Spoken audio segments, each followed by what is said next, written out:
Oi, gente, bem-vindos a mais um podcast. Estamos aqui hoje tendo a honra de receber a super Fátima Dequant.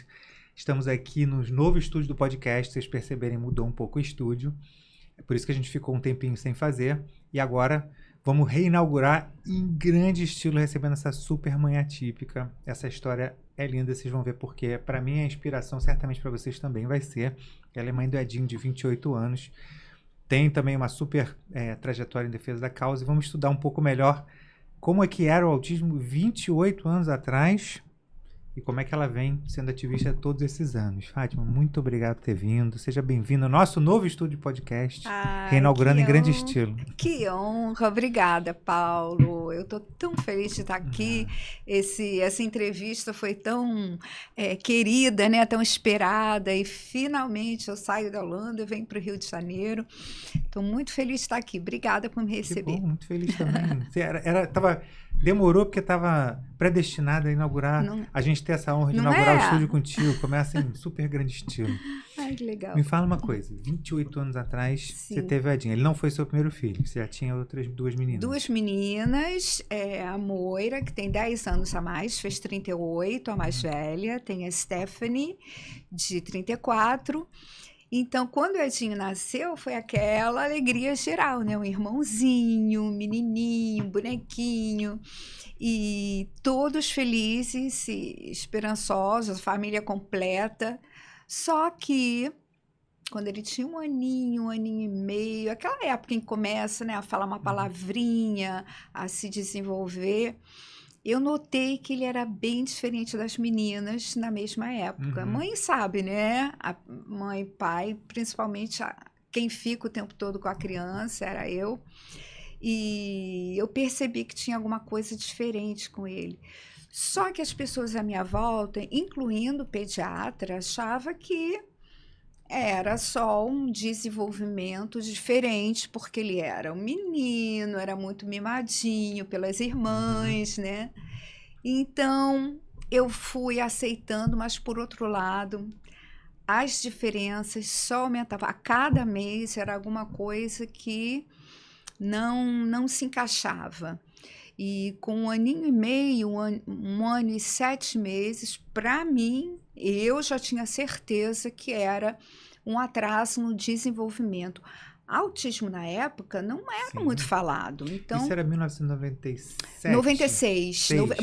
96 ele nasceu, então 97, meados de 97. Aí era uma época, só para localizar quem está em casa, ó, não tinha Instagram.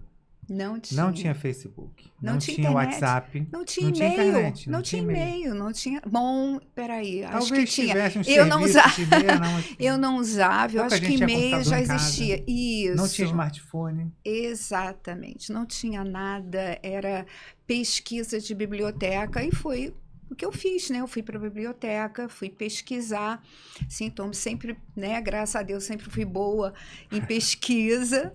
Né, como jornalista, fui pesquisar o que era isso, e o que mais se encaixava era autismo, porque a minha ideia do autismo também era aquela que a gente via na televisão, um outro documentário com crianças severamente autistas, que hoje em dia se fala autismo nível 3, né? Algumas pessoas dizem autismo profundo, e eu ficava imaginando o que poderia ser aquilo, porque ele realmente tinha muitas características do autismo, inclusive, né, o balançar de mãos, muitas estereotipias, só que ele tinha uma conexão muito forte comigo. Ele gostava de ficar comigo, de me abraçar, de me beijar, ele sorria. Então eu lia também, tinha alguma literatura muito controversa, porque dizia que os autistas não riem, não abraçam, não são carinhosos. Então eu ficava muito na dúvida, poxa, isso é autismo ou não é? E não tinha essa noção do espectro. Não tinha, a gente não falava no espectro, o autismo era uma coisa só.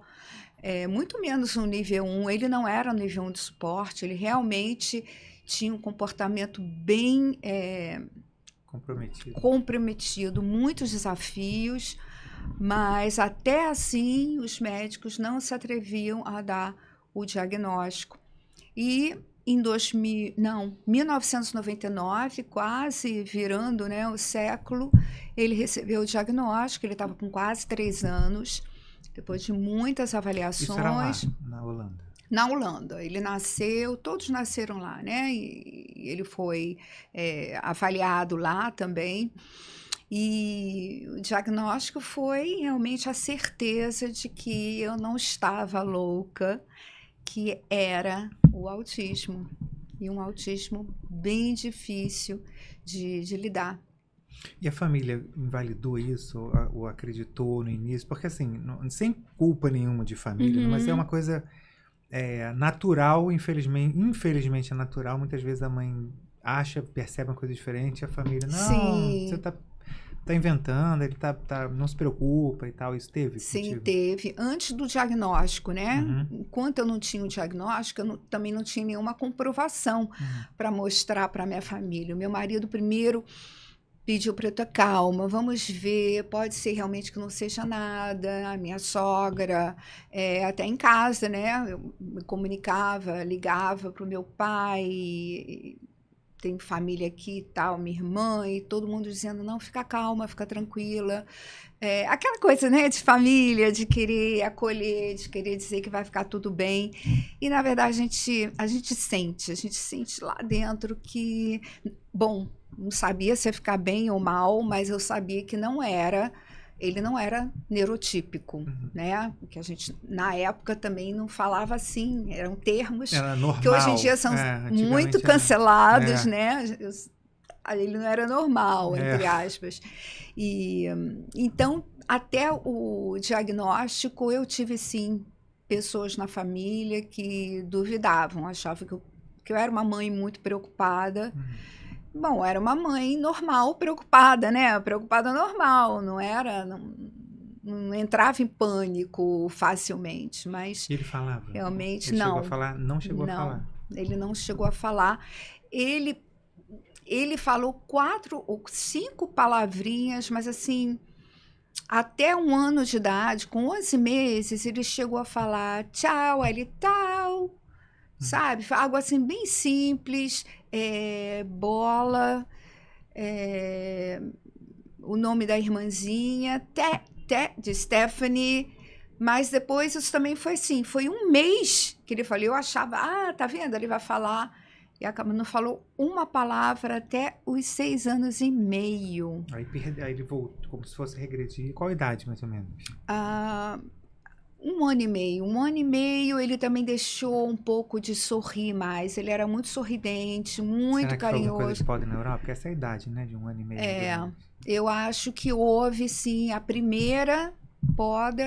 A gente não sabia disso, né? A gente não sabia. E todo mundo dizendo, não é autismo, ele não tinha um diagnóstico. Então, aquela poda, né, dos 2, mais ou menos, 2,5, se houve, ele perdeu. Né? Então, não houve aquele estímulo direcionado com técnica que hoje em dia, graças a Deus, os pais sabem estimular a intervenção precoce para poder dar uma calibrada no cérebro, né? Uma calibrada neural. E isso, infelizmente, ele perdeu. Então, dos 3 aos 5 foi uma fase muito difícil, um comportamento muito crítico, de muitas crises por dia, várias. Ele não ouvia, não atendia, então eu chamava, ele não ouvia, ele não tinha medo. Aqueles sinais clássicos, né? De soltar minha mão, atravessar a rua, por exemplo, de pegar a coisa dos outros, se ficasse chateado, ele empurrava as pessoas, não por ser agressivo, porque ele não era agressivo, mas ele não queria ser contido. Então, não era motivo de crise, eram várias por dia. E eu ficava, claro, né, desesperada. O que eu faço? A gente não tinha aba, ninguém falava disso, de terapias, era tudo muito, muito difícil de se conseguir. Informação era algo muito, muito raro naquela época sobre o autismo. E eu ia buscando, né? Tinha um congresso do outro lado da Holanda, um seminário, eu ia, eu queria aprender, eu queria saber. E assim é que eu fui sabendo que tinham também outras formas de autismo. Na época também não era o nível 1, 2, 3, era ainda o Eram eram DSM-4. os transtornos globais de desenvolvimento Isso, os chamado, né? transtornos globais. Asperger ele não era de modo algum, né? Ele não falava, não era verbalizado, tinha... A gente não sabia se ele podia aprender, porque não dava para medir. Então, pelo comportamento geral dele, os médicos, os psicólogos, né, os terapeutas deduziam que haveria deficiência intelectual, o que só depois a gente foi saber que não havia.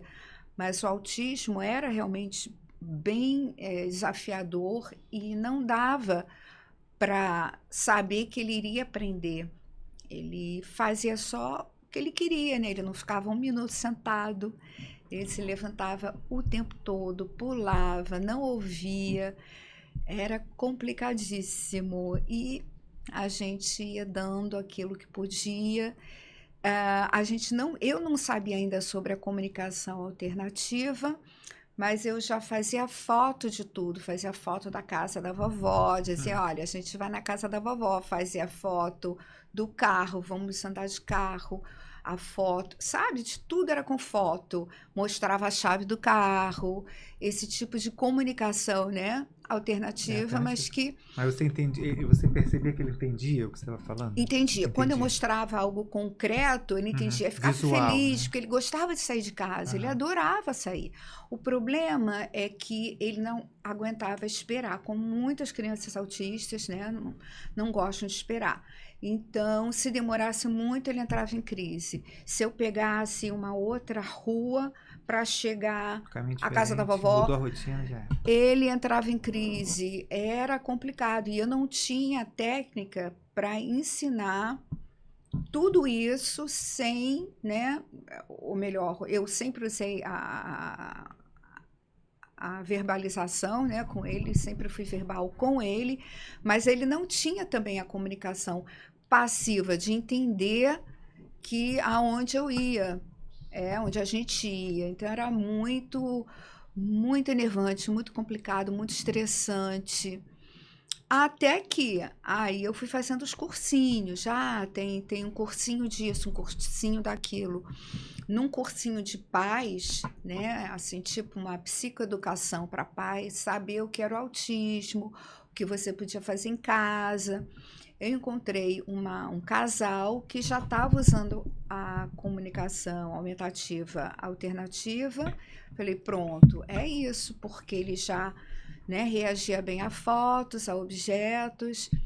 Aí eu fui fazer o cursinho do PECS, aquele sistema, De né, de cartões. comunicação dos cartões, e deu muito certo. O Edinho respondeu muito bem a isso.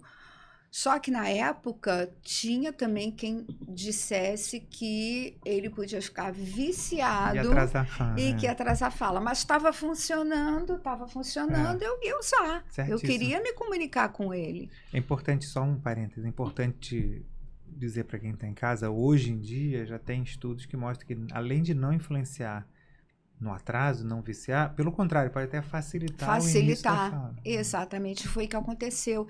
E a gente ainda escrevia, né, a palavra em holandês, claro, e ele aprendeu, foi assim que ele aprendeu a ler e a escrever, já usando o PECS com a escrita. Embaixo da figurinha tinha a palavra. Embaixo da figurinha tinha a palavra e a gente reforçava, né, com o verbal.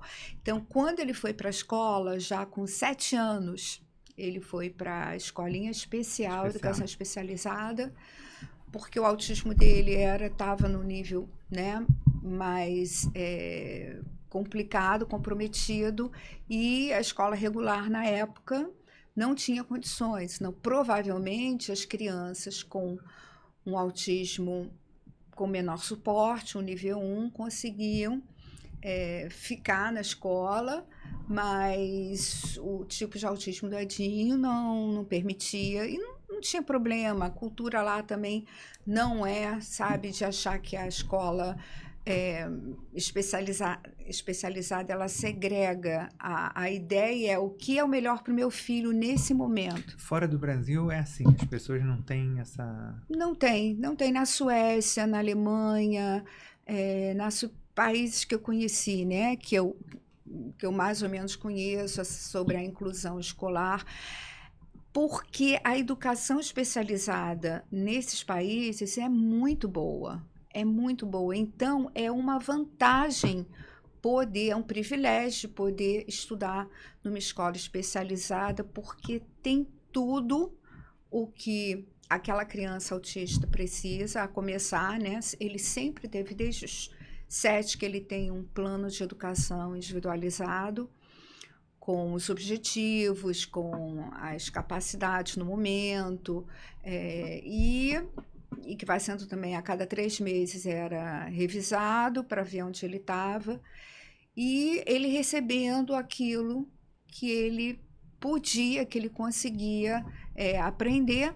E dessa forma, e também, por exemplo, como o problema dele era muito também da fala, de não falar, na escola tinha um tempinho para cada criança com problema, né, de verbalização, de ter reforço com fono. Então, ele tinha fono particular, né, que eu pagava, digamos assim, particular. Aliás, o seguro cobre tudo, eu nunca paguei nada. Mas na escola ele tinha esse reforço também da fono. Então, uma sala com, no máximo, 8 alunos, imagina, 8 crianças, 2 professoras.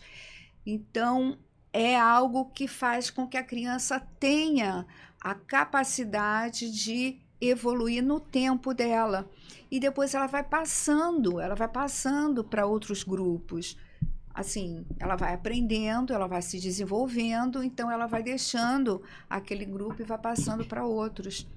E isso foi muito bom para o meu filho, no meu caso, do jeito que foi lá na Holanda.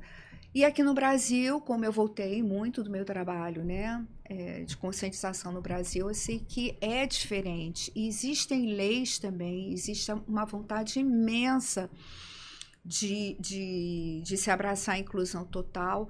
Então, se a lei existe, eu acho que as escolas devem obedecer, mas levando para essa criança, digamos assim, a criança que o meu filho foi, as ferramentas, as adaptações para ela poder aprender. Isso. Então, maravilhoso a escola regular.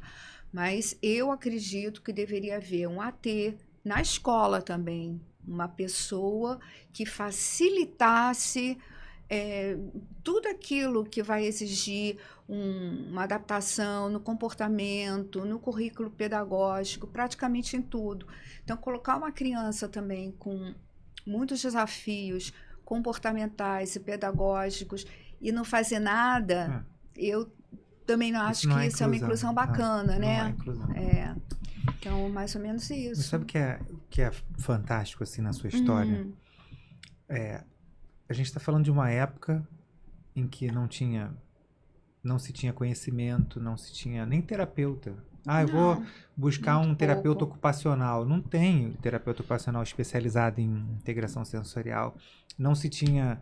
Vou fazer uma pesquisa. Você não tinha como abrir a internet, buscar... Vou fazer um curso aqui online, vou perguntar a essa terapeuta. Às vezes até...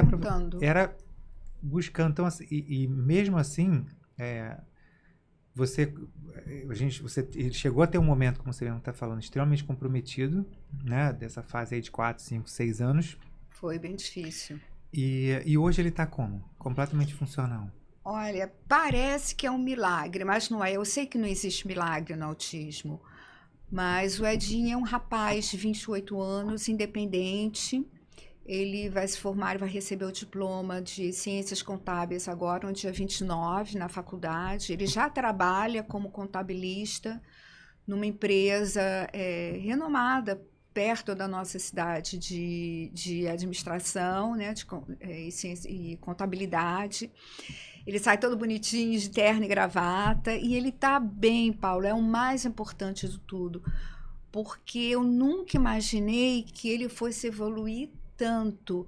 O meu sonho para ele era ele ser um menino feliz e dele ser aceito pelas pessoas, sabe? Dele chegar no ambiente e também não ficar nervoso demais, conseguir sentar, conseguir, sabe, ficar perto de outras pessoas, que ele não conseguia, ele fugia das pessoas antes. E hoje ele socializa.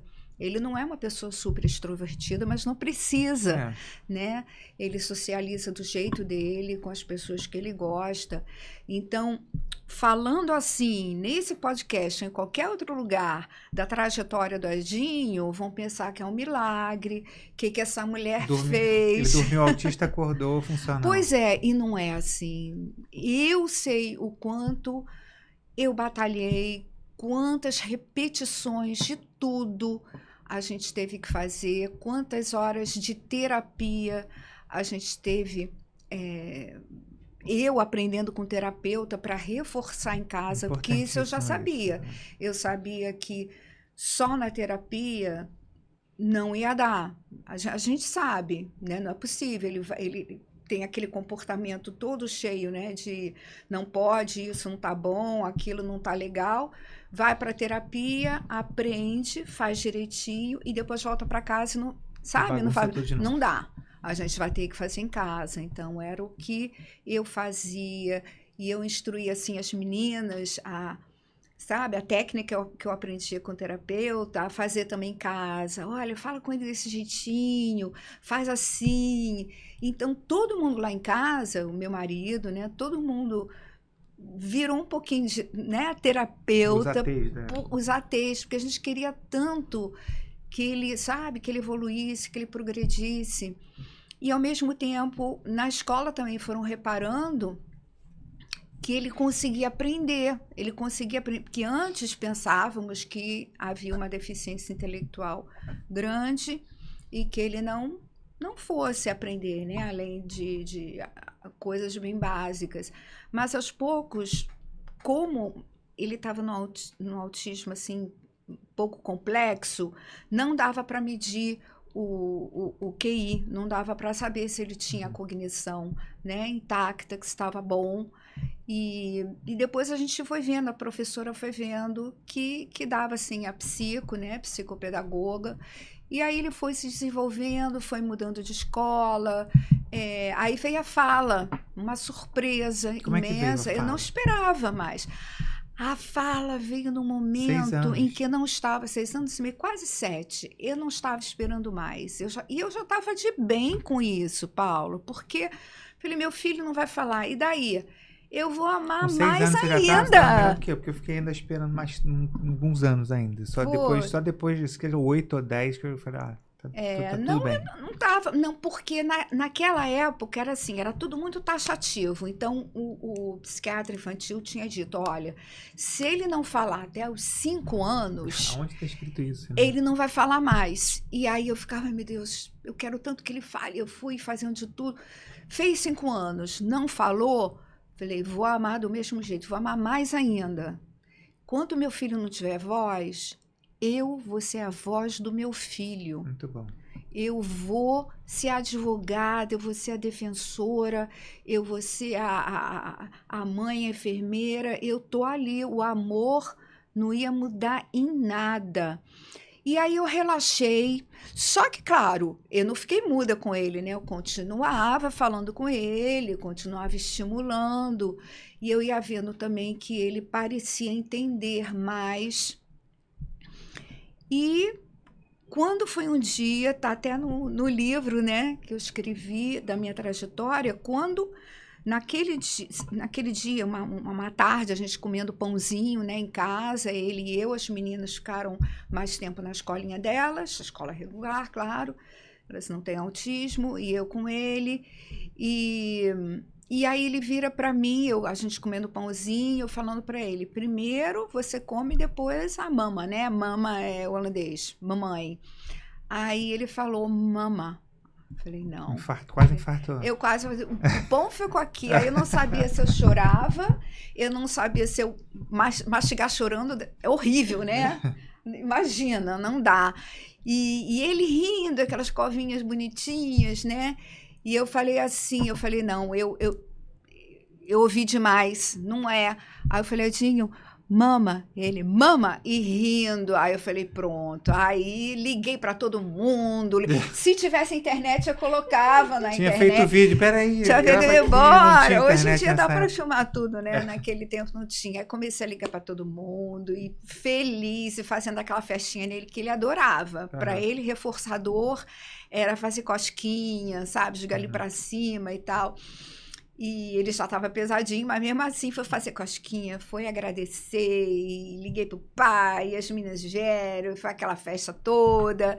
E eu falei, meu Deus, será que vai ficar só nisso? Aí ele começou a, né, a se mostrar, era mama, mama. Aí foi começando tudo aos poucos, voltou a falar o Tef da Stephanie, a Moira, a mais velha, chamava de Moa, Papa.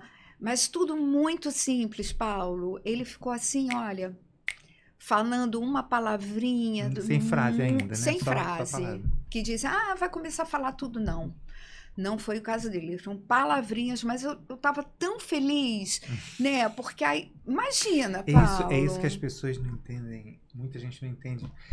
A felicidade, a felicidade da gente de pai atípico, a gente comemora cada... poeirinha, cada partícula, exatamente. a gente comemora. A gente comemora, porque a gente sabe quanto custa, né? Quantos dias, meses, anos custa para aquele...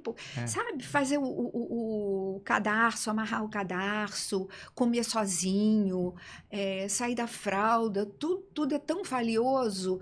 E com um filho neurotípico a gente não se dá conta, mas com um filho atípico é algo assim maravilhoso. Então eu estava mesmo muito feliz, mas eu também não achava, ele vai sair falando, também não achava isso, eu também era realista, né? Era muito difícil.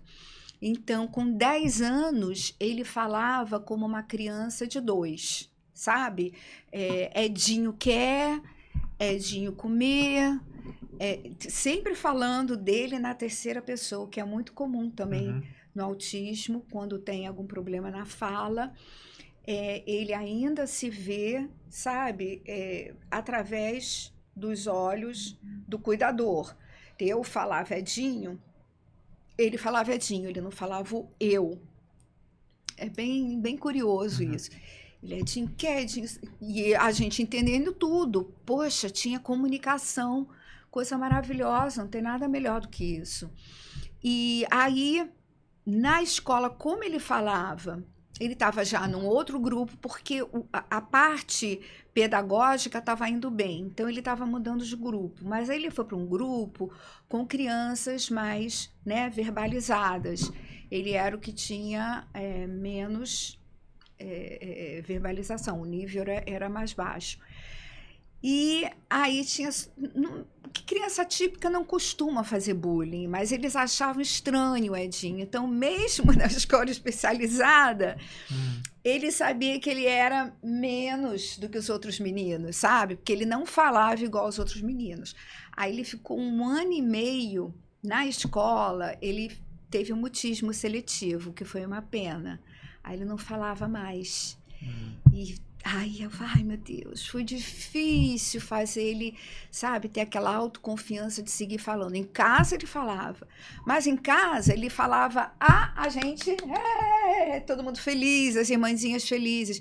Na escola, todo mundo olhava assim, tipo, o que ele quer falar, né? Não entendiam. Quando ele fez uns 12 anos, aí mudou de novo, porque a gente tinha mudado de terapeuta, uma terapeuta lá que tinha, sabe, um jeito todo especial com ele, e conseguiu ir tirando mais e mais dele, me ensinando, e eu fazendo em casa. Então, finalmente, aos 12 anos, ele começou a falar de novo, e de um jeito que outras pessoas fora da família também compreendiam, tá entendendo? Porque o nível de verbalização dele era bem baixo, né? E aí ele começou a falar, eu acho que esse 1 ano e meio de mutismo seletivo, ele ficou se aperfeiçoando para quando falasse, não sei, eu acho que deve ter sido isso, para quando ele falasse, falar melhor ou, né, de um jeito mais, não vou dizer típico, mas algo não tão comprometido como era a fala dele. E hoje em dia ele fala holandês, ele fala inglês, né? E porque nunca parou, né? Depois que a gente começa, depois que ele pulou aquele degrau do não sei, não posso, não vai, não sei, aconteceu alguma coisa e ele foi evoluindo, ele foi gostando de aprender, gostando da evolução dele. Eu acho que foi isso. Mas quando me perguntam o que você fez, eu não sei o que eu fiz, Paulo. Eu não sei. Eu acho que eu faço o que todo mundo faz, sabe? Aprende, faz em casa, porque eles são tão únicos, né? Eles são tão únicos, a gente não sabe até onde, o que eles vão fazer. Eu acho que sua história é importante, todo mundo que tá vendo entender isso. Primeiro, cada autista é um. Né? O que funciona para um não necessariamente vai funcionar para todos. Total. Mas tem algumas coisas importantíssimas que a gente tira da sua história. Primeira coisa, é possível que um autista, entre aspas, severo, evolua até um autismo funcional. Sim. Que a pessoa seja funcional. É possível. Sim, é possível. Né? A gente tem vários casos que a gente conta. O seu caso é extremamente emblemático por causa disso, e porque ainda por cima, numa época em que não tinha nada de recurso, nada, a verdade é essa, não tinha. Qual terapeuta, hoje o que se tem de técnica, e a gente vê muitas mães se desesperando hoje, gente, a gente viveu numa época em que você não tinha, eu quero uma fono, as pessoas não tem. Não. Mas mesmo que você tivesse dinheiro para pagar, sim, não tem. Não formação. Tinha. As faculdades não têm, as pós-graduações não têm. Então é uma época em que você não... eu vou fazer um curso... no exterior tem, eu vou fazer um curso pela internet. Não tem internet, não existia internet, não existia rede social, não existia nada. Então, é um caso extremamente emblemático por conta disso, porque a gente está falando de esperança. Sim, esperança, né? Que as mães se desesperam. Uma das minhas palavras favoritas. E o contrário de desespero é esperança. É esperança. Né? Então, assim, isso. Como é que você combate o desespero das mães? Esperança. E esperança se dá em cima de histórias reais. Né? Não adianta você vender esperança vazia. A história com história. Hoje a gente está trazendo uma história de verdade... de uma época muito mais difícil do que hoje. Meu filho não fala, então eu vou estimular que ele vai falar. Talvez sim, talvez não. Né? É possível que sim, é possível que não. Sim. Tem todo um esforço, uma história de vida do lado da Fátima, mas também tem todo um esforço, uma história de vida do lado do Edinho. Com certeza. Não é só a Fátima, é o Edinho também. Exato. Né? Exato. É possível que seu filho... meu filho não fala. É possível que ele nunca fale? É possível que ele nunca fale. O Arthur e o Vitor estão com 21 anos e não falam, né? Mas se comunicam de outras formas. Sim. Então, assim... são histórias... Cada um tem a sua história. Cada um tem a sua história. Cada um tem a sua história, mas o mais importante é a esperança de que hoje você descobriu o seu filho num mundo muito mais fácil. Não é que é tudo perfeito? Claro que não. Não, né? não. Tem que brigar muito com o plano de saúde. Tudo tem que brigar. Tudo. Antes, na nossa época, na verdade, a gente não tinha direito a nada. Hoje praticamente todos os direitos que a gente precisa, a gente tem no papel. No papel, né? Infelizmente. No papel. Nossa. Então, assim, hoje a briga é outra. Não é por direitos, é para tirar esses direitos do papel. Os direitos estão lá. Sim. A diferença hoje que a gente tem é essa. Total. Hoje você tem direito a plano de saúde pagando? Tem. Tem direito à terapia? Tem. Tem direito à escola com mediador, com sala de recurso? Tem. Mas eles dão. Tudo isso tem que brigar. Mas na nossa sei. época não tinha direito a absolutamente nada. Nada. Não tinha direito a nada. Era a mãe enfiar a cara na biblioteca, como você fez. Exato. E tentando provar para o mundo, né, Paulo, ou pelo menos para a minha comunidade, que o meu filho pertencia ali. Ele tinha o direito de estar ali. Ele era difícil, ele podia ter uma crise, não era fácil. Você sabe que quando nossos filhos têm crise, não sei se os meninos têm ou já tiveram. O Arthur tem mais do que eu vi. Não é? Que a pessoa que mais quer evitar a crise é a mãe e o pai, né? São os pais, os cuidadores primários. Mas quando não dá, a gente tem que estar ali para eles. A gente não vai esconder nossos filhos em casa. E isso eu já sabia no século passado. Se eu não mostrar o meu filho para o mundo não vai saber que existem crianças diferentes. E o meu filho não vai saber que existem também muitas pessoas diferentes dele, que existem barulhos, que existem cheiros, que existem situações em que a gente tem que se controlar um pouquinho, ou seja, não ter a crise, né? Ter um escape, alguma coisa, um escape, uma válvula de escape para segurar a crise. Então, tudo isso era muito difícil naquela época. A gente tinha que desbravar realmente muito. Muita gente fala isso. A gente tinha que desbravar, mostrar para as pessoas que os autistas estão aí, porque o Edinho não era o único. Eu fiquei sabendo que tinha mais. Quando eu ia ao seminário, se encontrava vários pais e mães. Falei, meu Deus, onde estão essas crianças que a gente não vê na rua? Tudo dentro de casa. Porque não levavam para casa, achavam que não ia ser bom para a criança, que realmente nossos filhos, quando tem muitas crises, não gostam, às vezes, de ficar em determinados lugares, mas eles podem se habituar também, né? Tudo é um hábito. A gente vê nas crianças neurotípicas, às vezes, as mais introvertidas também não gostam, mas elas saem com seus pais, com as suas mães, vão comprar uma roupa, elas vão junto, vai comprar um sapato, ela vai junto, não gostam, uma chora, uma faz uma criação, mas quanto mais elas se acostumam com aquele ambiente, mais aceitável ele fica. E eu acreditava que pudesse ser o caso do meu filho também, ia ser mais longo, mais difícil, mas que um dia ele ia se habituar, como se habituou, de poder ir a qualquer lugar comigo sem ter crise, né? Foi uma questão também da gente preparar aquilo tudo, preparar o ambiente, explicar para onde vai, que ia acontecer isso, aquilo. A gente ficava 5 minutos, no outro dia ia no centro, no shopping, ficava 10 minutos, e sabe? E assim, da onde você tirou isso, né, Fátima? Porque assim, numa época que não tinha essa informação disponível em lugar nenhum, né? Eu acho que a gente fica muito criativo quando não tem opção, Paulo. Por um lado, eu vou dizer agora isso para você e para todo mundo que está ouvindo, que talvez tenha as desvantagens de ter sido, né, mãe de autista do século passado, mas tem algumas vantagens. A vantagem é que a gente sabe que tem que estar 2 passos à frente, então a gente tem que ser criativo. Como eu posso conseguir sabe? A gente fica mais preparada. E não tinha muita comparação, não tinha isso da internet, de outras mães dizerem, como acontece muito, né? Pai e mãe entram no perfil de outro pai e outra mãe para dizer que ela não está fazendo certo, que ela está fazendo errado. Olha, eu faço assim, eu faço assim, não, você está fazendo errado, não pode fazer isso, não pode chamar de anjo azul, pode sim, pode. É um saco esse patrulhamento. É, né? Um patrulhamento que não existia naquela época, e isso acho que me fez bem, porque hoje em dia, claro, não é mais o meu caso, porque o Edinho, né, já não precisa de terapia, mas eu vejo isso acontecer e eu penso, meu Deus, eu espero que todo mundo fique forte, porque não existe certo e errado. Não existe certo e errado no autismo, na vida.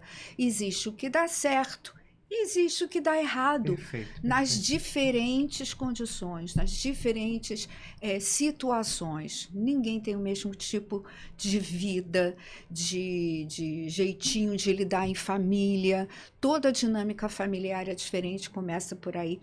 Então, quem sou eu para dizer que alguém, sabe, uma mãe tem que fazer isso, não tem que fazer aquilo? Não dá. E aí a mãe que está mais, ou o pai que está mais vulnerável, é capaz de achar que está fazendo tudo errado, sabe? É capaz de ficar inseguro. E se tem uma coisa que eu posso dizer para todo pai e mãe, não se sinta inseguro, porque o coração da gente, a intuição, está sempre certa. Quando a gente acha que alguma coisa vai dar certo, provavelmente ela vai dar. Não tem garantia, mas é aquela, sabe, aquele sexto sentido de pai e de mãe presente. Então, confia na tua intuição, confia naquele terapeuta que está ali, sabe, ou médico que está junto de você, para quem o teu filho não é só um paciente, um arquivo, sabe? É um pouquinho mais. É um ser humano. Então, confia também na opinião dessa pessoa, porque tem muito achismo, né? Nas nossas comunidades. Patrulhamento. Horrível, é uma coisa horrível. Não, e eu falo, cara, tem um monte de coisa assim, confessar. Vou confessar um monte de coisa que eu faço que eu vou dar um exemplo bobo aqui. Chego na fila de um parque de diversões, que eles adoram ir. Hoje não que eles já conhecem, mas enfim, parque de diversões. Chego lá, são 2 meias entradas e tal, porque ele é autista. Mas ele aí vai perguntar se ele tem alguma deficiência e tal. Eu falo, gente, eu tenho várias especializações, era tudo. Quero que se dane. Na hora de estar na frente dele, eu falo, ele é especial. Eu falo. Sim. Pra mim, ele é especial. Toda criança é especial. Cala a boca. Cala a boca. Nossa, Cala a boca, mais, cara. né? Ele é especial. Eu não vou virar na frente do meu filho e falar assim, ele tem deficiência. Não me interessa. Assim, a deficiência é uma palavra que, teoricamente, se opõe à eficiência, né? Eu não gosto de usar essa palavra. Eu não gosto de dizer ele tem deficiência. Gente, todos nós temos deficiência em alguma é uma nomenclatura antiga, não se usa. Eu uso. E olha que podem me banir dos diplomas da universidade, de tudo que eu tenho, não importa. Eu falo, meu filho esse patrulhamento que a gente está falando, eu recuso esse patrulhamento. Eu recuso isso. Eu falo, ele é especial. Eu falo. Para mim é muito mais carinhoso dizer meu filho é especial. Especial. É uma palavra que eu também gosto. Eu gosto muito, mas eu sei que muita gente considera cancelado. Exatamente. Claro que eu não vou numa palestra, num congresso, uma coisa oficial, em que você está falando ali com pessoas que estão lá para aprender a técnica correta. Claro que você não vai falar ali, fazer isso. Você não fala necessidades educacionais especiais. Você não fala mais uma série de termos.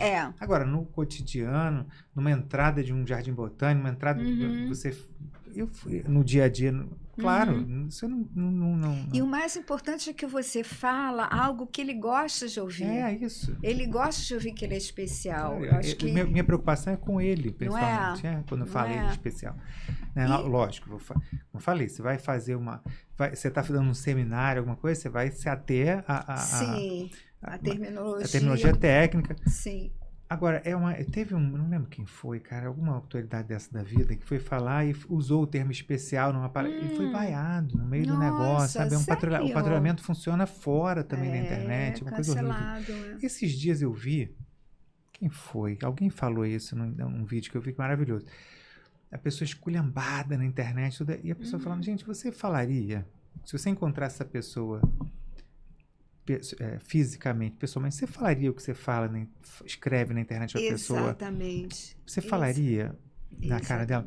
Se você não falaria, não escreve. Exato. Não escreve, porque do outro lado tem uma pessoa que vai sentir o que você está escrevendo. Tem coração, né? Às vezes a gente ouve e lê coisas e eu fico pensando muitas situações que pode ser que aquilo que aquela pessoa está ouvindo agora vai ser como atirar uma pedra em alguém, né? Pode estragar o dia dela. Às vezes alguém estraga o nosso dia, às vezes alguém, né, faz o nosso dia valer a pena só com algo de bom que falou. Então, o que a gente diz é muito forte, o que a gente escreve também. A gente tem que ter cuidado com isso, mas as pessoas não pensam dessa forma. Se eu estiver numa praça pública, pegar um microfone e falar para as 1000 pessoas que estão passando para lá e para cá o tempo todo, eu não vou escrever aquilo, né? Você, né? A pessoa não vai escrever ou falar. Então, por que faz isso? Né? Na internet ou nas redes sociais, eu penso muito nisso também. Acho que as palavras têm que levar as pessoas e não colocar para baixo. Mas são Você me fala como é que surgiu a Fátima ativista? Em que momento? Porque até agora a Fátima era focada no Edinho. No Edinho. Em que momento que começou a surgir a Fátima ativista? Foi em 2004, eu sei tão bem porque foi quando eu criei o meu projeto Ultimates, um projeto social totalmente voluntário. Ele já tinha quantos anos? O Edinho tinha 8, se eu não me engano. Ainda estava na fase comprometida, mais comprometida. estava falando muito pouco, falava mal, mas ele, por exemplo, não fugia mais da minha mão. Ele ficava do meu lado. Então, eu estava feliz porque muita coisa negativa já tinha sido superada. Então, eu estava feliz, eu estava bem. Então, a gente foi a um parquinho, muita gente conhece essa história, já tem muita gente que também não conhece. A gente foi a um parque bem bonitinho, era um dia do dentista, ele foi, ficou direitinho, bonitinho, tudo. E, então, a recompensa dele era ir nesse parque, Plaswijk, que é uma delícia, é muito legal. Tem um laguinho com aqueles cisnes, né, que você pedala, e o Edinho adorava aquele pedalinho. Então, a gente estava numa fila, não era uma fila grandona, não, uma fila, tinha os meninos tinha um da idade do Edinho, mas maiorzinho, uns 4, devia ter uns 12. E o Edinho estava tão feliz, ele não saía mais correndo, ele estava esperando na fila. Meu Deus, isso era uma vitória, Paulo, você não imagina. Ele não empurrava mais as pessoas, né, para conseguir aquilo que queria, ele sabia que a gente ia para o pedalinho, mas estava pulando, e pulava, e abanava as mãos, super excitado, feliz, né, de felicidade, não de crise. E os meninos olhavam, claro, né, para ele, super acostumada com olhares, já não ligava mais, mas o maiorzinho olhava sempre. Teve uma hora que ele não se conteve, ele perguntou, ele falou, moça, por que ele pula assim tanto? Ele é sempre assim, doidinho. Eu não liguei, porque por criança, sim, né? Ele não está perguntando de maldade, mas eu entender, fiquei pensando, caramba, esse menino, uma criança, achando que o Edinho, né, um autista, é doidinho. Imagina o que os adultos não vão pensar, né? Aí aquilo ficou na minha cabeça. A gente foi um dia maravilhoso, né? A gente passeou e tal, Edinho feliz. Aí teve um dia que caiu a ficha. Eu falei, poxa, eu sou jornalista, eu redijo, eu vou informar as pessoas sobre o autismo, porque não tinha muita gente fazendo isso, que eu soubesse, né? Livro, seminário, mas assim, no dia a dia.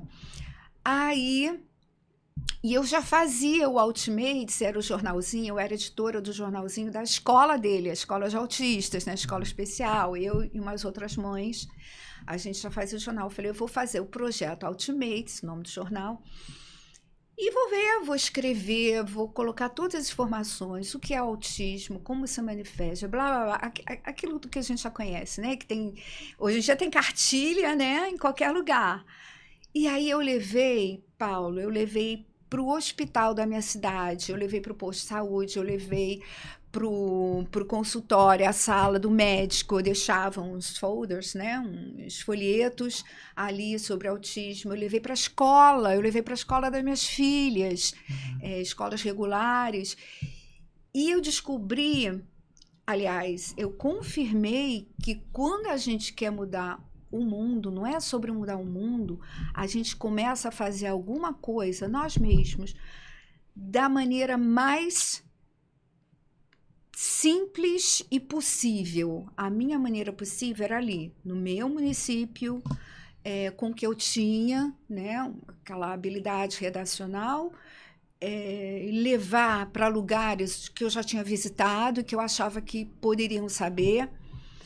E assim eu fui, sabe, descobrindo que muita gente não sabia o que era, se interessou em saber. E foi assim, aí quando eu vi, eu já estava, sabe, fazendo outras coisas, os municípios adjacentes, as outras mães falando, poxa, Fátima, vamos fazer isso, vamos fazer aquilo. Aí o que vocês fazem hoje, eu fazia naquela época sem rede social, mas a gente ia mesmo até a prefeitura, né? A gente tinha os vereadores também amigos, que recebiam a gente, as mães. A gente pedia, por exemplo, um parquinho na nossa cidade. Não tinha um parquinho fechado, porque todo parquinho, na Holanda é tudo aberto, né? Todo parquinho, não sei se aqui tem, tipo, tem pracinha, né? Também. Pracinha. Mas tudo lá era realmente aberto, não tinha nada fechado. E a maior parte das crianças autismo nível 3 sai correndo. Sim. A mãe tem que ir atrás. O Edinho andou de colete, né? Protetor durante muito tempo. Então, e ele entendeu porque ele viu, caramba, realmente, poxa, por que o meu filho, o filho, né, das outras pessoas não podiam aproveitar o parquinho, porque não tinha um portão ou alguma coisa, aí conseguíamos o portão, sabe? Então foi de pouco em pouco. Isso em 2004. E quando foi 2012, 8 anos depois, aí eu já redigia para uma revista brasilandesa, Brasil e holandesa, uma comunidade grande de brasileiros na Holanda. Eu era colunista de autismo, a editora pediu para falar sobre autismo, porque me conheceu, adorou o projeto e tal. Aí eu comecei a escrever.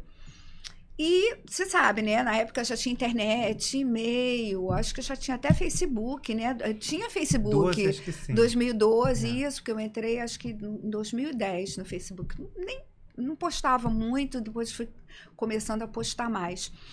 E aí eu encontrei alguns ativistas, umas pessoas que já estavam lendo, né, o que o site da revista postava, achavam super legal de saber como é que era na Holanda.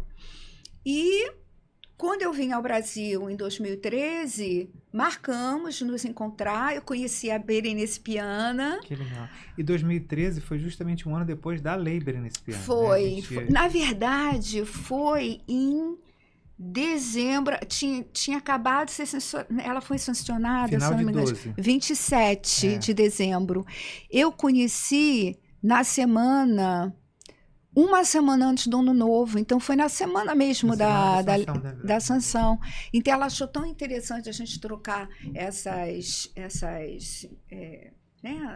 figurinhas sobre autismo na Holanda, no Brasil. A Dalva Tabac, a mãe do Ricardo, que é o xodó do Brasil, conheci também naquele ano, todos conferenciando sobre autismo, outros ativistas também, que me mostraram o mundo, Paulo, um universo, o outro lado do Brasil que eu conhecia, o autismo no Brasil e as dificuldades para se conseguir tratamento, terapia, respeito, empatia, tudo. E aí eu voltei para casa e falei para o meu marido, eu vou começar a escrever mais para o Brasil. Focado para cá. Conheci o Paiva da revista Autismo, comecei a escrever na revista Autismo, sobre as coisas que eram... aí naquela época já era mais comum, né? Falar em 2012 já era bem mais comum falar sobre autismo. Aqui a gente já, por exemplo, já sabíamos bastante sobre o nível 1 de suporte, o que demorou ainda bastante aqui no Brasil. Né? Eram poucos os autistas nível 1 de suporte adultos falando sobre autismo quando eu comecei a falar também. Então, em 10 anos, o Brasil deu um salto, mas uma coisa fenomenal em conhecimento. Hoje em dia, eu acho que é o nível equivalente, sabe, de conhecimento, não de políticas públicas, infelizmente. Nós temos políticas públicas na Holanda que abraçam todas as pessoas com deficiência, os direitos são, sabe, muito bons, ninguém paga por um tratamento, não importa a intensidade quem define é uma equipe multidisciplinar sempre, é algo que é muito difícil explicar aqui sem que as pessoas pensem, meu Deus, mas isso é impossível. Mas é possível, e é por isso que a gente está lutando, né, Paulo? É por isso que você está aí lutando, você que tem esse poder no município, mostrando na tua realidade também que o autismo não é uma doença, o autismo tem direitos, tem desenvolvimento, por menor que seja. O autista ele pode se desenvolver ao longo da vida. Então, isso me deu muita vontade de trazer o trabalho para aqui. E eu fui ficando ativista aqui, né? A gente vai ficando ativista, né, Fabi? A gente vai ficando ativista. A gente nem queria ser, não pediu para fazer isso, não ganho nada, mas a gente não consegue largar. Eu acho que é um chamado, né? E quando a gente vê, assim, principalmente por esse trabalho na rede social, da gente mostrar a realidade, o dia a dia e tal, e dar dicas, assim. A gente tenta fazer uma pegada, porque tem muito. A internet, outra coisa, além do patrulhamento, outra coisa que tem na internet é muito professor de Deus. A gente fala professor de Deus, aquele pessoa que liga a câmera, quer ensinar, quer dar aula. Não tem que dar aula, tem que compartilhar a experiência. Exatamente. Na verdade, que ninguém sabe nada sobre nada. Verdade, é verdade. Sabem, claro, assim, todo respeito do universo, todo respeito do mundo a figuras que eu super valoriza, né? Super valorizo e assim, admiro, tipo o Paulo Liberalesso, o Thiago Castro, figuras maravilhosas, 20, 30 anos de estudo e tal. Não é disso que eu estou falando. Estou falando de pessoas que, sem de uma forma geral, que sem estudo, liga a câmera e vamos embora, vou dar aula aqui. Não, gente, menos, vamos compartilhar a experiência e tal. É verdade. E das coisas mais felizes, assim, feliz e triste ao mesmo tempo, quando encontro uma mãe, e não é raro, infelizmente não é raro, a mãe encontrar na rua e falar assim: você salvou minha vida. Ai, e quando ela fala salvou minha vida, ela está falando literalmente, a gente sabe. A gente sabe. E assim, esse exemplo que você dá, assim, isso é uma coisa que emociona muito, nesse sentido de você, esse chamado que você está falando, né? E você receber de volta esse feedback de você. E a gente sabe que o salvou não é no sentido figurado. Né? Verdade. E a gente tem muito para avançar ainda, muito para avançar. Acho que a gente tem que se preocupar muito menos em fazer lei agora, e muito mais que ela saia do papel. É o que a gente estava falando Com certeza. Antes. É cobrar o que já é direito. Cobrar o que já existe. Todos os direitos que a família atípica precisa já estão ali. Exatamente. O autismo encarado como deficiência, a lei Berenice Piana, já está conquistado. A lei brasileira de inclusão, que é uma lei completíssima. Né? Cadê? Você vai em raríssimas escolas, você encontra que tem mediador, que tem sala de recurso, tem tudo. Não tem. Coisas até mais, entre aspas, bobas, tipo ICMS, IPVA de carro. Digo bobas porque não é todo mundo que pode, de qualquer forma, mesmo com esse desconto, comprar. Tem lei. As mães têm que lutar pelo BPC, e o BPC já é tão pouco, né, Exatamente. Paulo? Exatamente. E tem as famílias que precisam ainda se humilhar para conseguir o benefício. Só se você for absolutamente miserável. Exatamente. E o BPC é uma coisa, tipo, se você ganha 3, 4 salários mínimos, botar 5, 6 mil reais. Nossa, ganha bem. Precisa do BPC? É claro que precisa, porque você vai querer comprar um canabidiol. Um vidrinho de canabidiol de 30 ml é 700 reais. É absurdo. Vai comprar uma risperidona, o filho... Raramente o autismo vem sozinho, ele geralmente tem uma comorbidade, aí tem uma epilepsia, tome trileptal, tome lacosamida, tome caro pra caramba. Você vai gastar 1.000, 2.000 reais de remédio por mês. Vou pagar um plano de saúde mínimo para poder entrar na lei de plano de saúde para pagar o tratamento. O plano de saúde não vai cobrar também menos de 1.800. Ele corta a terapia, ele deixa 1 hora por semana e olhe lá, meia hora. É uma vergonha. Então, assim, direitos tem, mas não tira do papel, né? Sim. E aí você foi para a internet? Eu fui para a internet. Antes eu mexia. Acho que foi em 2010 que eu já estava mexendo, mas... Facebook, né? Facebook, Twitter, Você mas pegou Twitter eu Orkut, nunca gostei. Orkut era uma coisa bem do Brasil. Peguei no finalzinho, era bem do Brasil, realmente. Coisas que só funcionam no Brasil. Isso, e as minhas amigas brasileiras lá no Londres, você tem que entrar no Orkut, é super legal. Falei, nossa, minha vida já é tanta coisa para fazer, né? Eu ainda tinha o Edinho, claro, ainda precisava ajudar. E eu falei, não tenho tempo para isso. Mas entrei depois em 2011, dezembro de 2011. Eu entrei no Facebook para falar do projeto, né? Para postar sobre o projeto, a minha página Ultimates.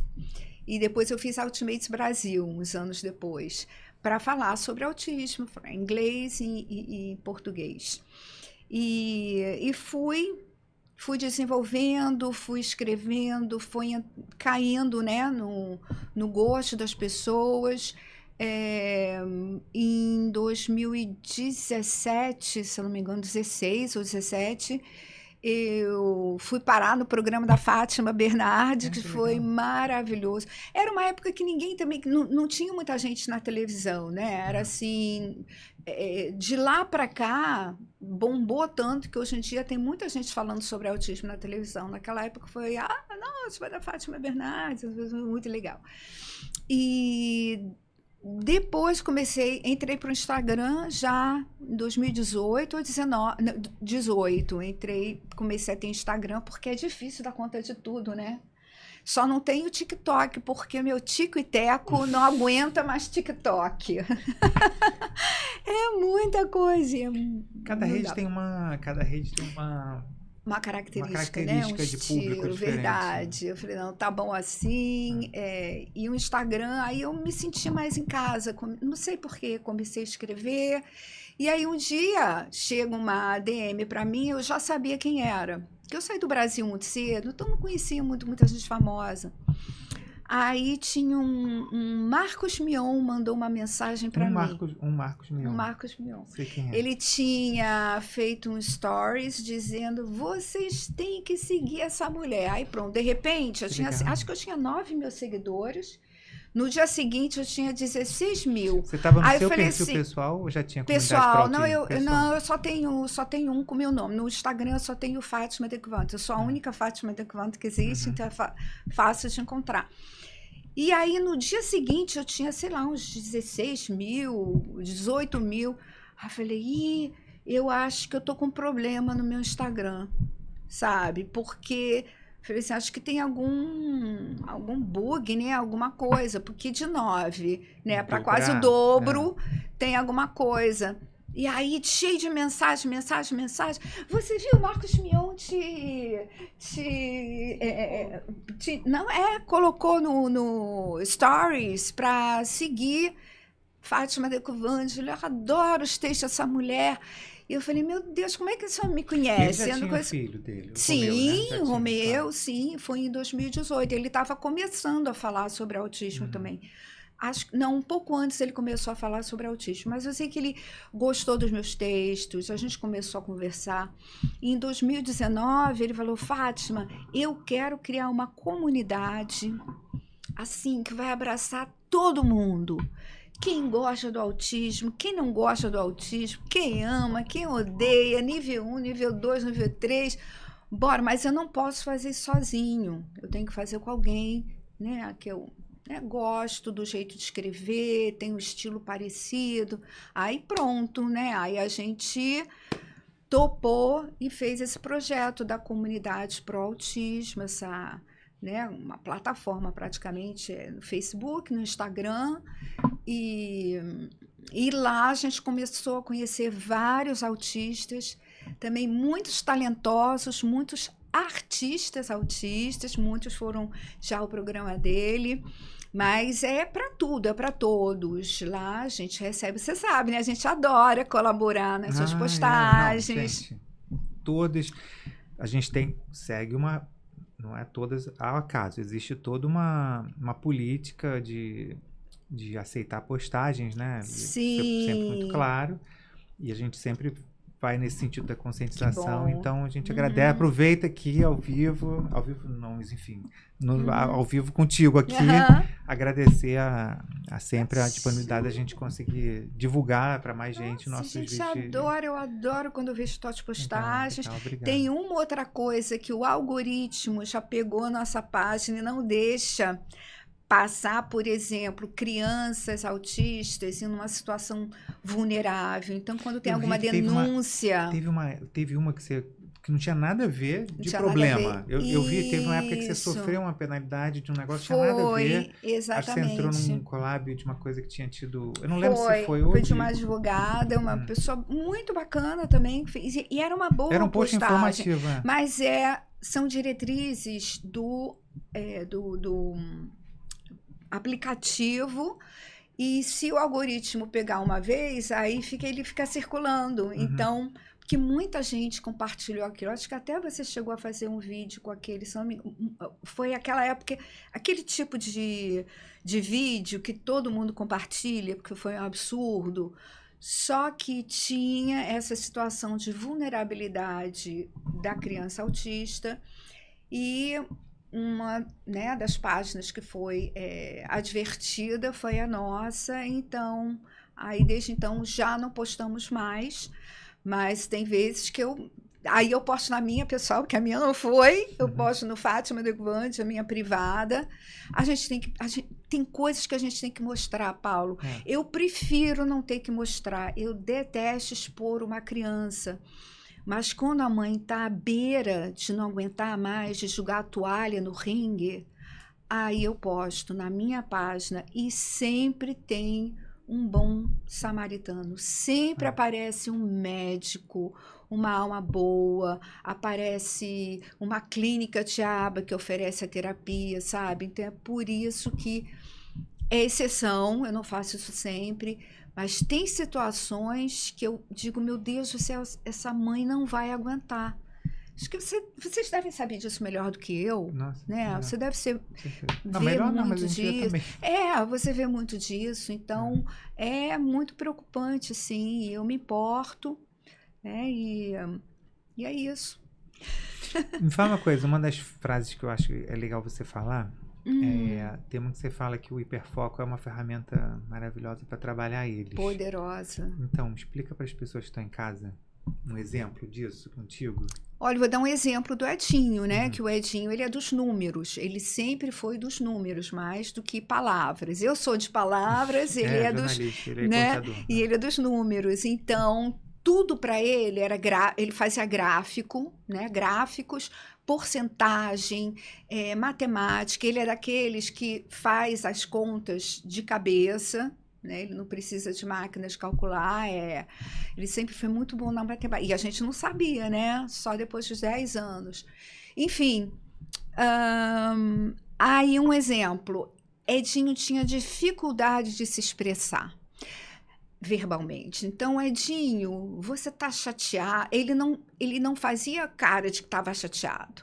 Mas, às vezes, tinha acontecido alguma coisa, ou a professora contou na escola, eu falei, não, é impossível ele não estar chateado. Eu perguntava se ele estava chateado. Aí ele ia fazer um gráfico, ou então ia dizer quantos por cento ele estava chateado. Porque porcentagem, gráficos, era o hiperfoco. Gente. Então, ele estava 70% chateado. Nossa, esse é muito chateado. É, muito chateado, né? Apesar dele... Porque todo mundo espera uma reação típica ou neurotípica de uma criança autista. Muito e não bom. É sempre assim. Às vezes né? Uma reação normal. Não, tô chateado e tal, o cara zangado. Mas às vezes não é. O Edinho, eu brincava com ele, eu dizia que ele tinha cara de Batman. Sabe o Batman? Tá feliz? Tá assim. Tá zangado? Tá assim. Tá animado? Tá assim. Então o Batman tá sempre com a mesma cara. Eu dizia que ele tinha cara de Batman, porque ele não era uma pessoa, né, extrovertida, de usar as mãos, assim. Ele era muito na dele, mas a gente sente, né, a mãe e o pai, quando a criança não tá legal, não tá bem. Então eu queria saber, ia começar se ele estava chateado. E se ele estava muito chateado ou pouco chateado. Aí depois a gente ia passar pro como é que a gente faz para ele não ficar mais chateado, né? Conversar sobre aquilo que aconteceu para sair da cabeça dele, né? Para ele poder soltar. Então, é uma das situações com a porcentagem que eu encontrava para ele se expressar, Muito expressar bom. Emoções, né? Através do hiperfoco dele. Muito bom. Sabe que isso não tem, você falou da questão neurotípica, claro que não é muito comum o neurotípico dizer isso, estou 70% chateado. Sim. Mas existem situações, vamos lá, você vai no hospital, estou com uma dor de cabeça, de 0 a 10. 0 a 10, exato. Se a pessoa responde 7, pronto. Eu acho excelente, porque, poxa, de 0 a 10... Né? Tô chateado 7, tá 5 bom. é mais ou menos, não, 6, 7, não, 10 é porque tá muito terrível, chateado, né? Então é muito, muito interessante, sim. Muito legal. Pergunta pessoal sobre essa evolução. Vamos lá. Você, claro que um dos maiores medos da gente, todos nós, né? Imagina você lá voltando no tempo, Edinho com 7 anos, 6, 7, 8 anos... O seu pânico, qual era o pânico? Vou morrer, como é que vai ficar? Nossa, eu chorava todos os dias. quando eu pensava nisso, né? Não todos os dias, mas todas as vezes. Como é que ele vai ficar se eu for? Como é que ele vai ficar? Claro, ele tem um pai maravilhoso, com certeza, ele tem as irmãs, mas a nossa conexão, pelo menos na infância e até a adolescência, foi tão forte. Hoje em dia, o pai é até mais, tá mais com ele do que eu, mas naquela época a gente tinha era, sei lá, ele sentia o que eu sentia o que ele sentia. Acho que você deve ter isso com teus meninos também, né? Aham. É muito forte. E aí eu pensava, meu Deus do céu, quem vai entender o pensamento dele? Porque eu entendia o que ele pensava. Não é telepatia, mas é quase, Sim, né? sim. A gente se sentia. Eu falei, quem que vai fazer? Quem é que vai fazer tudo isso com esse amor, sabe? Sem fronteiras, esse amor ilimitado, incondicional. Então eu ficava muito triste, isso me deixava num lugar muito ruim, muito escuro, muito vulnerável. E eu tentava fazer a minha cabeça, sabe? Alguma coisa vai acontecer, eu vou continuar, né, estimulando para ele, talvez na adolescência, não ter mais aquela coisa de que minha mãe é substituível, né? Ou seja, contar com outras pessoas. E assim eu vou tentando lidar com isso, mas é algo que toda vez que a gente pensa também, né? Eu sei que o Edinho vai poder se virar, ele agora é independente, mas ele tem um emocional que ainda que não é de 28 anos, sabe? Também talvez sabe, da idade dos teus meninos, de 20 anos. Ele tem ainda esse apego muito grande conosco, com o pai, né, e com a mãe. Nós somos muito apegados. E às vezes eu penso, nossa, se acontecer alguma coisa, aí não, para de pensar, sabe? O hoje é hoje. A gente diz, né, pluk de dag, na Holanda, que é o carpe diem, colher o dia, né? Vamos colher o dia, o que tem para hoje, né? Para hoje ainda tem saúde, então. Mas essa é uma pergunta, Paulo, que eu acho que nenhum pai e mãe de autista não tenha se feito, não se faça, e que não dê né, uma torcidinha assim no coração. Mas mesmo você hoje, a Fátima hoje, com o Edinho já se formando, a vida profissional já empregado, apontando aí para uma independência, hoje você ainda tem esse medo? Não como era antes. É claro que eu vou ficar preocupada, assim, porque a gente tem esse papo com ele todo dia. Todo dia a gente tem o nosso momento qualitativo, que é geralmente, né, na hora do jantar, que a gente se reúne, todo mundo sai cedo, vai fazer alguma coisa, vai trabalhar, vai isso. E às 6h30 a gente janta cedo na Holanda, a gente senta, a gente conversa sobre o dia. E eu tenho medo, não só de eu não estar, mas eu e meu marido e o Edinho ficar mais isolado, porque ele não é também um rapaz extrovertido de muitos amigos. Ele tem um bom amigo que ele sempre vê, que ele sai. Tem as irmãs também, que são muito queridas com ele. Mas o Edinho não é neurotípico e não precisa ser, tá? Eu estou bem consciente disso. Ele não é uma pessoa neurotípica que, sabe, lamenta a morte do pai e da mãe e segue a vida. Como é que vai ser? Então, quando eu começo a fazer essas perguntas, eu me preocupo. Mas em termos de sobrevivência, dele cuidar de si mesmo, aí realmente eu não preciso, seria mais algo emocional, né? No dia a dia, eu sei que ele vai sobreviver, né? Esse é um sonho, eu vou dizer, esse é um sonho de todos nós. É um sonho, né? Chegar aí. Que eu não tinha lá atrás. Ele foi chegando, foi um sonho que foi chegando, sabe? Foi sendo, na verdade, não chegou de mão beijada. Você batalhou muito por ele, muitos anos, né? Muitas décadas. Durante muitos anos eu achei que não fosse ter nenhum, ou que fosse ter algum desenvolvimento, mas não da independência. Então, a gente tinha que se preparar para isso também, né? Então, é isso que eu queria pegar, né? Para a mãe que está em casa. Essa mensagem, essa é a mensagem de esperança, porque muita gente, quando recebe diagnóstico, é como se aquilo tivesse sacramentado. Olha, fala diagnóstico sentença, ó, pronto, tá taxativo. Tá, acabou, já era. Uhum. E não é, né? Esse é um exemplo por várias facetas diferentes, de vários olhares diferentes. Uhum. A tua mensagem de esperança, ela é de esperança porque é de uma época que não tinha nada hoje. Não tinha nada. Era uma época em que você não tinha informação, não tinha internet, não tinha nada, não tinha profissionais para trabalhar. Era uma criança extremamente comprometida. Muito. Né? Provavelmente, se houvesse essa classificação 25, 26 anos atrás, seria um autista de nível de suporte 3. Sim, né? Se com houvesse, certeza. Essa classificação só vem de 2013 para cá, né?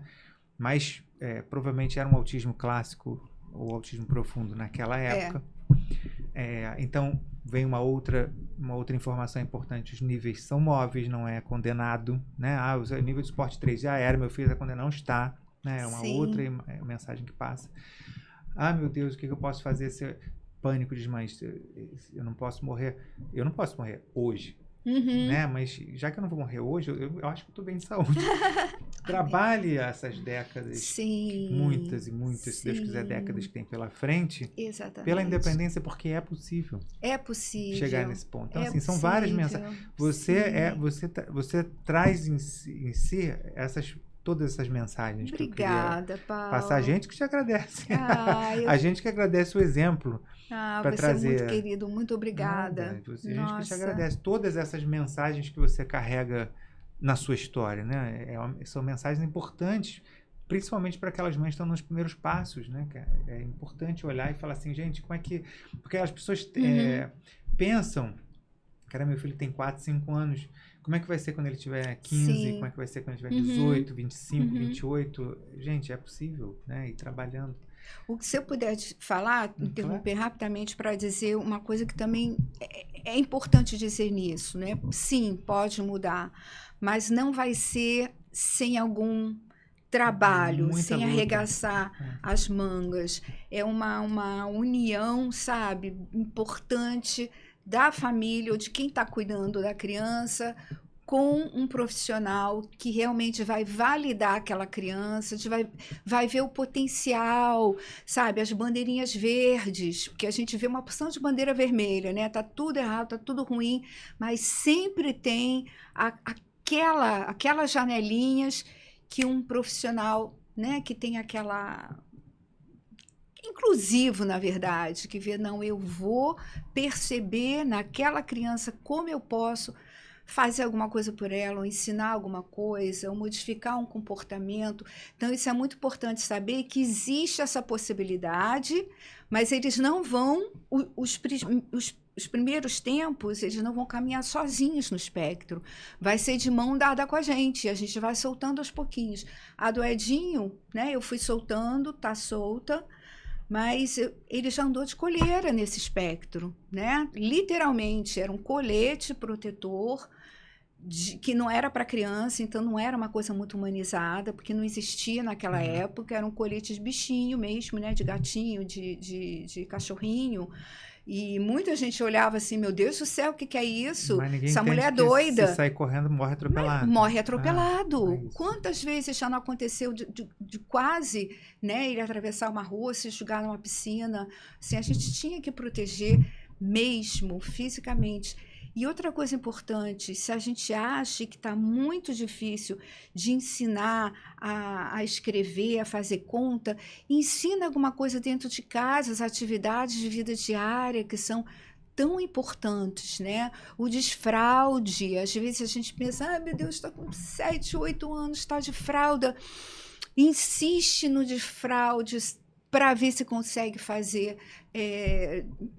com que ele consiga ter essa higiene pessoal sozinho, fazer alguma coisa dentro de casa que faça com que ele se sinta produtivo, sabe? Levar um copo, mesmo que seja um copo de plástico, até a cozinha, sabe? Sentir parte da família de alguma maneira. Isso para a gente era muito importante. O Edinho não começou lavando, passando, cozinhando. Cozinhar é um dos hobbies dele também. Mas eu nem podia imaginar o Edinho na cozinha. Nossa, com uma faca, loucura. Mas ia ser um drama, não, nunca. Mas foi tudo pouquinho em pouquinho. Aí as meninas ajudavam na cozinha, botavam um copo, o dele de plástico, aí eu ia junto com ele, segurava o copo, botava lá o copo. Fazer 1 milhão de vezes, às vezes, a mesma coisa, sabe, Paulo? Mas eu não consigo, mas não quero, eu não posso. É difícil, mas eu não pensava assim. Eu pensava, é mais um dia, sabe? É mais um dia para respirar, é mais um dia para ir ao banheiro, é mais um dia para comer, e é mais um dia para botar o copinho na mão do Edinho e ele levar até a mesa. Eu sempre tentei pensar de uma maneira prática para não pesar muito as coisas também, né? Porque a vida já é pesada quando a gente tem uma criança atípica. E não precisa nem ser o nível 3. O nível 2 e o nível 1 também pode ser desafiador de uma outra maneira, né? Com um peso interno, aquele peso de talvez uma depressão ou autoconfiança não está muito legal, baixa autoestima. Nenhum autismo é fácil, nenhum autismo é leve. Sempre tem alguma coisa que vai... Prejuízo. Né? Vai prejudicar, assim, vai preocupar o pai e a mãe. Será que meu filho está bem? Lá na escola, muitas vezes não falam nada, né? Mas absorvem um bullying ou alguma coisa que não é legal. Então, estar presente, sabe? A gente estar presente e acreditar que eles podem se desenvolver um pouquinho mais, sempre. A gente tem uma estatística muito ruim no Brasil. Não sei se isso acontece lá fora também, mas aqui no Brasil tem 2 pesquisas oficiais. Uma fala de 70%, outra 78% dos pais. 78% eu ouvi falar. Dos pais abandonam as famílias de criança com deficiência de uma forma geral, até 5 anos de idade. A gente vê isso refletido, de fato, a quantidade de mães que a gente atende, a maior parte, sem dúvida, é mãe solo. Sim. Isso é realidade também no exterior? Olha, eu acredito, eu nunca procurei saber a estatística na Holanda, eu acho que não é muito bem assim. O holandês também, aquela questão cultural, eu acho que se comparar o divórcio na Holanda e no Brasil, acho que vai ser bem maior no Brasil. Eu acho que existem mais desafios no Brasil. É um país que, mesmo não se sendo, né, uma pessoa muito necessitada, com muito poucos recursos financeiros, sempre tem desafios, né? Muito estresse.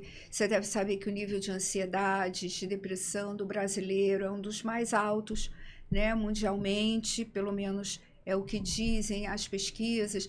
São muitos conflitos, a extensão, a população, é muita gente, são muitas necessidades. O brasileiro é uma pessoa, eu falo também como brasileira, a gente é simpático, né? A gente é legal, a gente tem o nosso jeitinho, a gente curte muito, mas também se rala muito, se batalha muito por alguma coisa.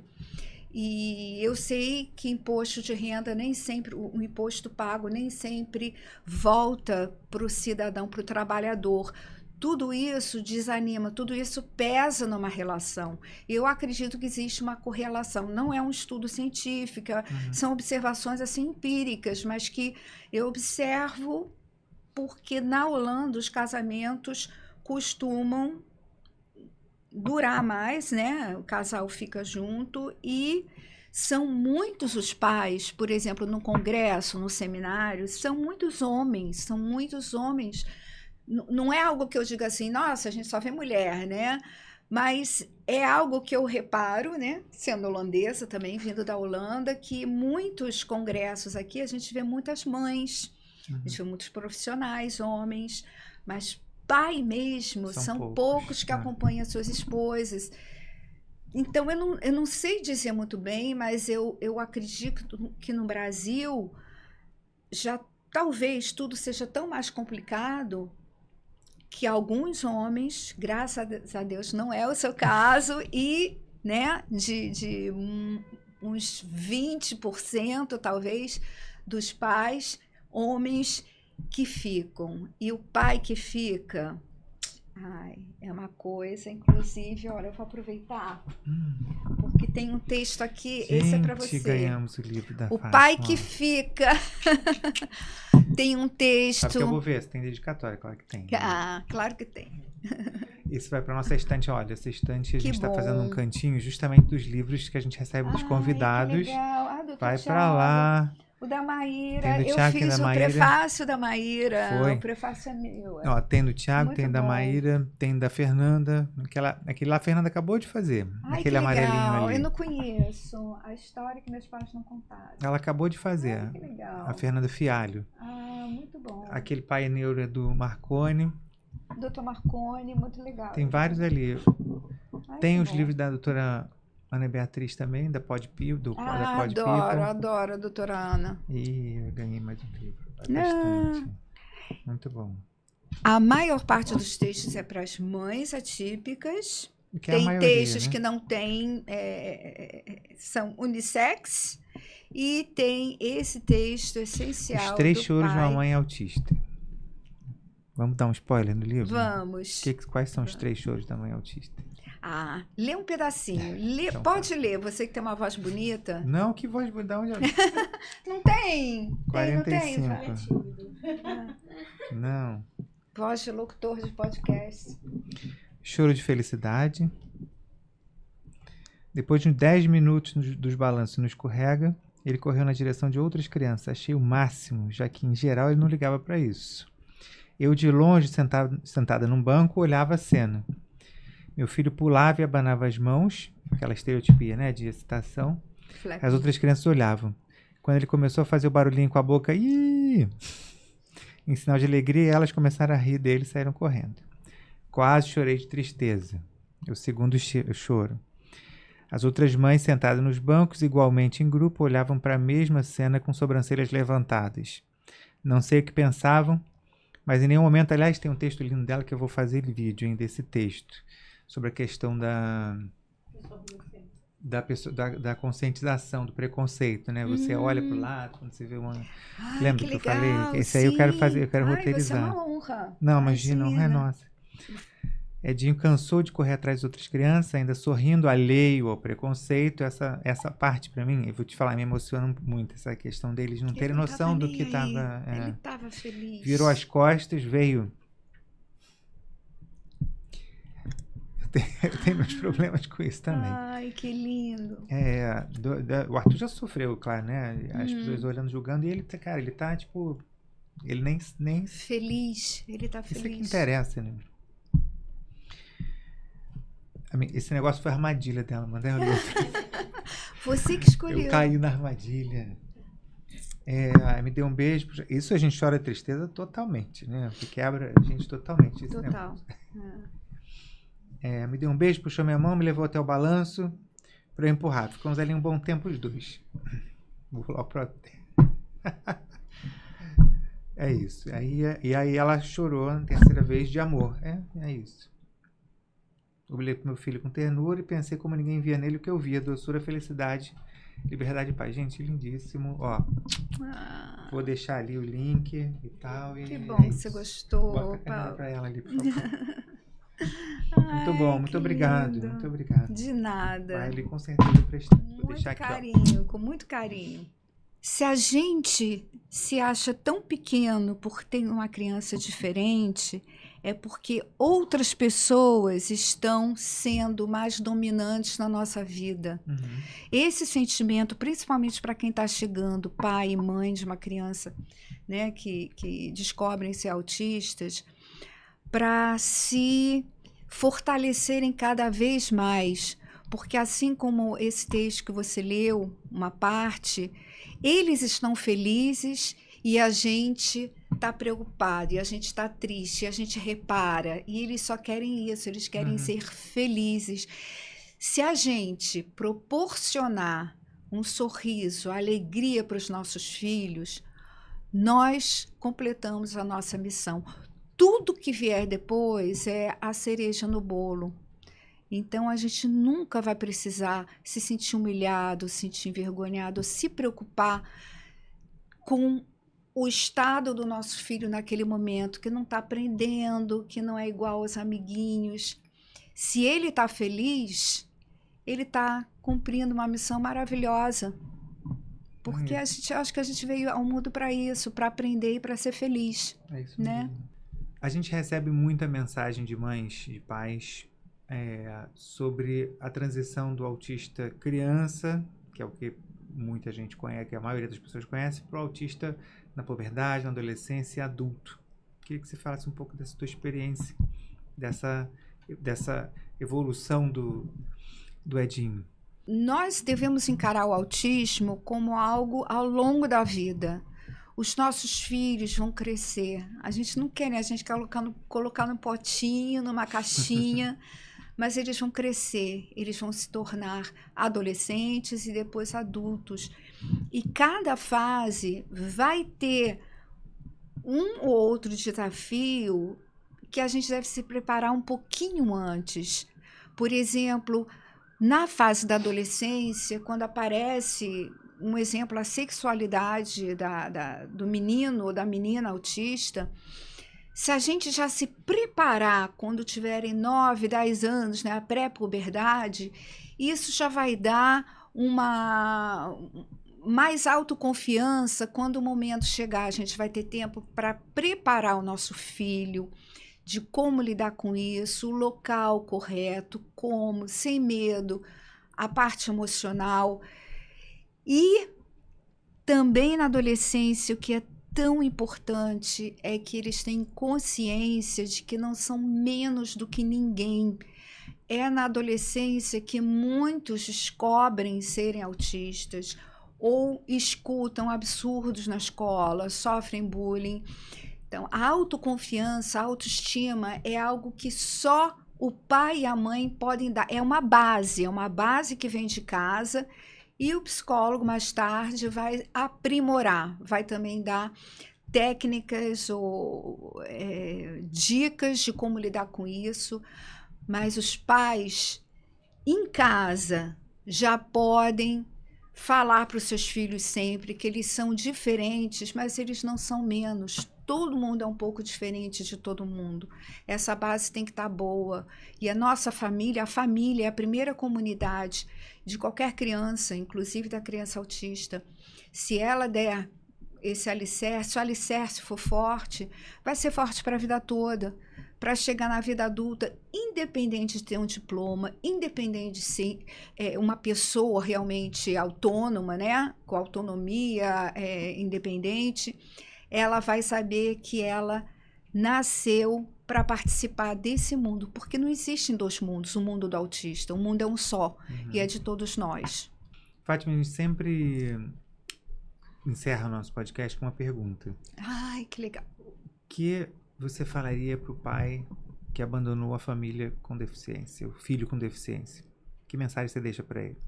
Eu queria falar para os pais que alguns se comunicam comigo e dizem: Fátima, você fala tanto da mãe. E o pai? Ele reclama. Eu amo tanto. Um pouco reclama, né, de um jeito carinhoso, pedindo atenção. E eu acho tão necessário falar sobre isso, porque ainda que seja a minoria que fica, eles ficam.